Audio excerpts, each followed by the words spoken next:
1853-তে কলকাতার দুই বাবুর বুলবুলির লড়াই সে সময়ে সারা কলকাতায় সাড়া ফেলেছিল। শিমুলিয়ার বাবু দয়ালচাঁদ মিত্রের সঙ্গে জোড়াসাঁকো নিবাসী রাজা রাজেন্দ্র কুমার রায়ের হয়েছিল এই লড়াই। 37 জোড়া পাখির যুদ্ধের মধ্যে 27 বারই জেতেন বাবু দয়ালচাঁদ মিত্র। খেলা যে শুধু দুই বাবুর মধ্যে নিভৃতে হতো এমনটা কিন্তু নয়। শামিয়ানা টাঙিয়ে হাজার হাজার লোক এনে লক্ষ লক্ষ টাকা খরচ করে হতো এই সব লড়াই।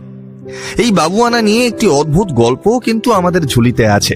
তার কতটা সত্যি আর কতটা মিথ্যা তা যদিও আমাদের সঠিক জানা নেই, তবে গল্পটা শুনেই দেখুন। এক বাবু বাড়িতে একবার এক বড় বেলজিয়ান গ্লাসের আয়না আনিয়েছেন। নিজের শোবার ঘরে দেওয়াল জোড়া সে আয়নায় বাবু নিজের মুখ দেখেন। অপর বাবুর কানে কথাটা গেল। তিনি ওই একই রকমের একটি জোড়া আয়নার বায়না দিলেন, কিন্তু আয়না ডেলিভারি নেবেন জিপিওর সামনে ভোরবেলায়।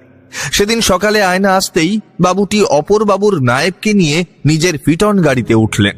এবারে বাবু তার সহিসকে হুকুম দিলেন ঘোড়ার গাড়ি সোজা আয়নার উপর দিয়ে চালাতে। সহিস কতকটা অবাক হয়েই বাবুর হুকুম তামিল করে। বাবুর হুকুম বলে কথা। বাবু আত্মতৃপ্তি লাভ করে পাশে বসা নায়েবকে বললেন, তোমার বাবুকে বলো যে তোমার বাবু যে আয়নায় নিজের মুখ দেখে সেই আয়নায় আমার ঘোড়া তার পায়ের নাল দেখে। বাবু কালচারের সময় কলকাতার 8 বাবু বলে একটি কথা প্রচলিত ছিল, অর্থাৎ এরা হলেন বাবুর বাবু। এদের শিরোমণি ছিলেন রামতনু দত্ত। লোকে বলতেন বাবুর বাবু তনু বাবু। এই রামতনু দত্ত হাটখোলার মদন মোহন দত্তর পুত্র। তার প্রাসাদ দিনে 2 বার গোলাপ জলে ধোয়া হতো, আর সেই গোলাপ জল আসতো উত্তরপ্রদেশের মির্জাপুর থেকে। হ্যাঁ, ঠিকই শুনছেন, মির্জাপুর। 67 নম্বর পাথুরিয়া ঘাটা স্ট্রিটে তৎকালীন ম্যাকিন্টস বার্ন এর তৈরি রাজবাড়ির মালিক ছিলেন প্রদ্যুম্ন মল্লিক।